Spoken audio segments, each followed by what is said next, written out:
श्रीकण्ठतनय श्रीश श्रीकर श्रीदलार्चिता श्रीविनायक सर्वेश श्रियं वासय मे कुले। गजानन गणाधीश द्विजराज विभूषिता भजे त्वां सच्चिदानन्द ब्रह्मणां ब्रह्मणास्पते। नशाष्टवाच्यनाशाय रोगाटविकुठारिणे घृणापालितलोकाय वनानां पतये नमः। धियं प्रयच्छते तुभ्यमीप्सितार्थप्रदायिने दीप्तभूषणभूषाय दिशां च पतये नमः। पञ्चब्रह्मस्वरूपाय पञ्चपातकहारिणे पञ्चतत्त्वात्मने तुभ्यं सूनां पतये नमः। तटित्कोटिप्रतीकाश तनवे विश्वसाक्षिणे तपस्विध्यायिने तुभ्यं सेनानिभ्यश्च वो नमः। ये भजन्त्यक्षरं त्वां ते प्राप्नुवन्त्यक्षरात्मता नैकरूपाय महते मुष्णतां पतये नमः। नगजावरपुत्राय सुरराजार्चिताय च सुगुणाय नमस्तुभ्यं सुम्रडीकाय मीढुषे महापातकसङ्घाता तमहारणभयापहा त्वदीयकृपया देव सर्वानवयजामहे। नवार्णरत्ननिगमपादसम्पुटितां स्तुतिं भक्त्या पठन्ति ये तेषां तुष्टो भवगणाधिप। श्रीकण्ठतनय श्रीश श्रीकर श्रीदलार्चिता श्रीविनायक सर्वेश श्रियं वासय मे कुले। गजानन गणाधीश द्विजराज विभूषिता भजे त्वां सच्चिदानन्द ब्रह्मणां ब्रह्मणास्पते। नशाष्टवाच्यनाशाय रोगाटविकुठारिणे घृणापालितलोकाय वनानां पतये नमः। धियं प्रयच्छते तुभ्यमीप्सितार्थप्रदायिने दीप्तभूषणभूषाय दिशां च पतये नमः। पञ्चब्रह्मस्वरूपाय पञ्चपातकहारिणे पञ्चतत्त्वात्मने तुभ्यं सूनां पतये नमः। तटित्कोटिप्रतीकाश तनवे विश्वसाक्षिणे तपस्विध्यायिने तुभ्यं सेनानिभ्यश्च वो नमः। ये भजन्त्यक्षरं त्वां ते प्राप्नुवन्त्यक्षरात्मता नैकरूपाय महते मुष्णतां पतये नमः। नगजावरपुत्राय सुरराजार्चिताय च सुगुणाय नमस्तुभ्यं सुम्रडीकायमीढुषे महापातकसङ्घाता तमहारणभयापहा त्वदीयकृपया देव सर्वानवयजामहे नवार्णरत्ननिगमपादसम्पुटितां स्तुतिं भक्त्या पठन्ति ये तेषां तुष्टो भवगणाधिप श्रीकण्ठतनय श्रीश श्रीकर श्रीदलार्चिता श्रीविनायक सर्वेश श्रियं वासय मे कुले गजानन गणाधीश द्विजराज विभूषिता भजे त्वां सच्चिदानन्द ब्रह्मणां ब्रह्मणास्पते नशाष्टवाच्यनाशाय रोगाटविकुठारिणे घृणापालितलोकाय वनानां पतये नमः धियं प्रयच्छते तुभ्यमीप्सितार्थप्रदायिने दीप्तभूषणभूषाय दिशां च पतये नमः पञ्चब्रह्मस्वरूपाय पञ्चपातकहारिणे पञ्चतत्त्वात्मने तुभ्यं सूनां पतये नमः तटित्कोटिप्रतीकाश तनवे विश्वसाक्षिणे तपस्विध्यायिने तुभ्यं सेनानिभ्यश्च वो नमः ये भजन्त्यक्षरं त्वां ते प्राप्नुवन्त्यक्षरात्मता नैकरूपाय महते मुष्णतां पतये नमः नगजावरपुत्राय सुरराजार्चिताय च सुगुणाय नमस्तुभ्यं सुम्रडीकायमीढुषे महापातकसङ्घाता तमहारणभयापहा त्वदीयकृपया देव सर्वानवयजामहे नवार्णरत्ननिगमपादसम्पुटितां स्तुतिं भक्त्या पठन्ति ये तेषां तुष्टो भवगणाधिप श्रीकण्ठतनय श्रीश श्रीकर श्रीदलार्चिता श्रीविनायक सर्वेश श्रियं वासय मे कुले गजानन गणाधीश द्विजराज विभूषिता भजे त्वां सच्चिदानन्द ब्रह्मणां ब्रह्मणास्पते नशाष्टवाच्यनाशाय रोगाटविकुठारिणे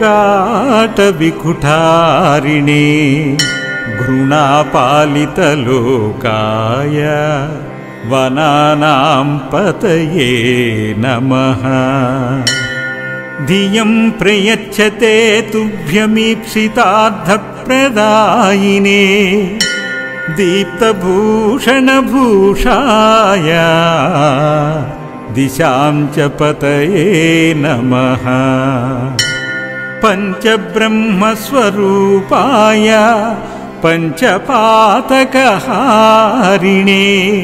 पञ्चतत्त्वात्मने तुभ्यं सूनां पतये नमः तटित्कोटिप्रतीकाश तनवे विश्वसाक्षिणे तपस्विध्यायिने तुभ्यं सेनानिभ्यश्च वो नमः।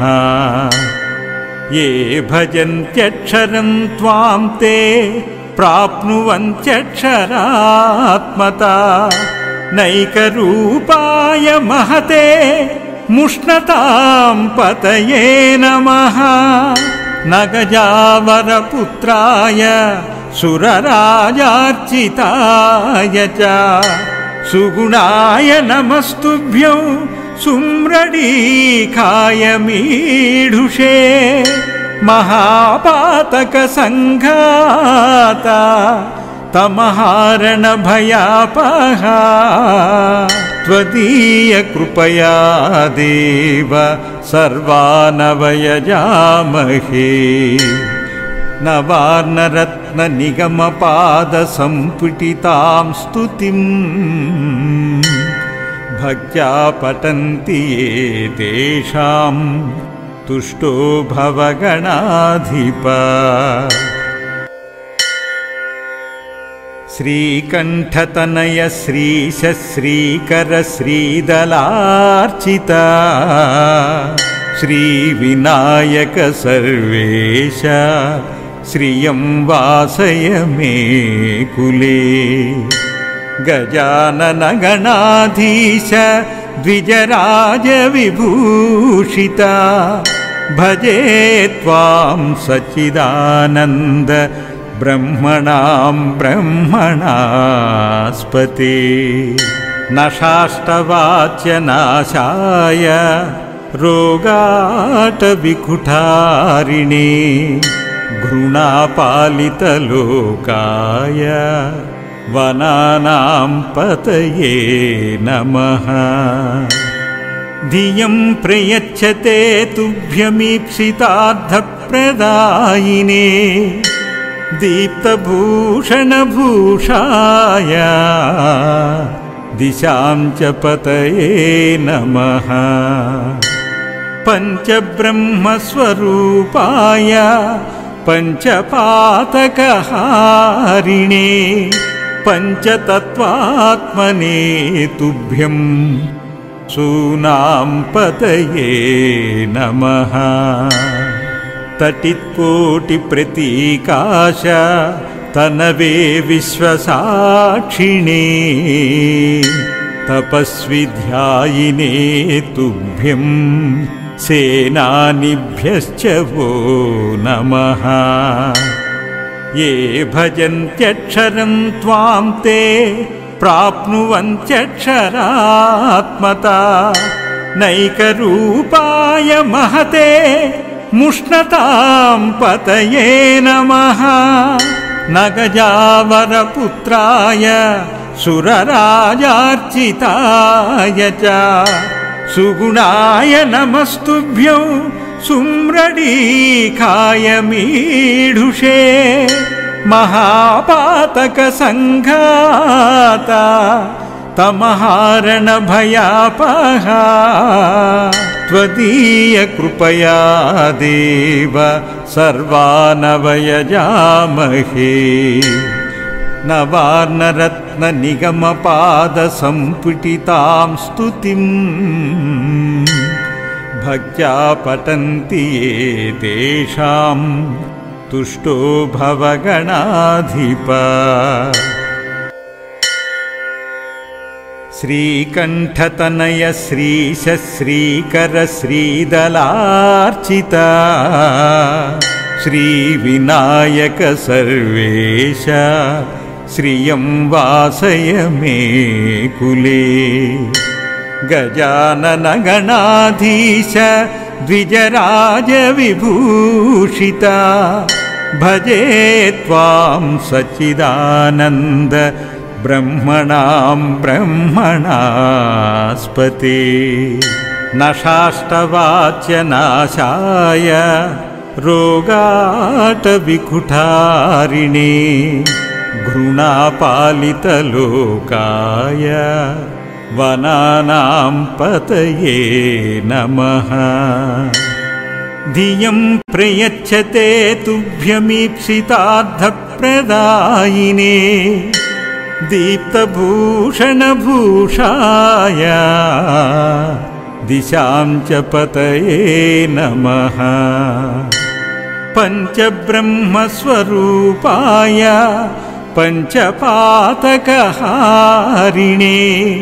पञ्चतत्त्वात्मने तुभ्यं सूनां पतये नमः तटित्कोटिप्रतीकाश तनवे विश्वसाक्षिणे तपस्विध्यायिने तुभ्यं सेनानिभ्यश्च वो नमः ये भजन्त्यक्षरं त्वां ते प्राप्नुवन्त्यक्षरात्मता नैकरूपाय महते मुष्णतां पतये नमः नगजावरपुत्राय सुरराजार्चिताय च सुगुणाय नमस्तुभ्यं सुम्रडीखाय मीढुषे महापातकसङ्घाता तमहारणभयापहा त्वदीयकृपया देव सर्वानवयजामहे नवार्णरत्ननिगमपादसम्पुटितां स्तुतिं भक्त्या पठन्ति ये तेषां तुष्टो भवगणाधिप श्रीकण्ठतनय श्रीश श्रीकर श्रीदलार्चिता श्रीविनायक सर्वेश श्रियं वासय मे कुले गजानन गणाधीश द्विजराज विभूषिता भजे त्वां सच्चिदानन्द ब्रह्मणां ब्रह्मणास्पते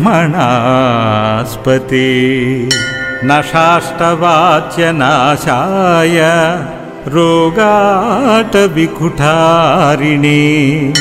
घृणापालितलोकाय वनानां पतये नमः धियं प्रयच्छते तुभ्यमीप्सितार्थप्रदायिने दीप्तभूषणभूषाय दिशां च पतये नमः पञ्चब्रह्मस्वरूपाय पञ्चपातकहारिणे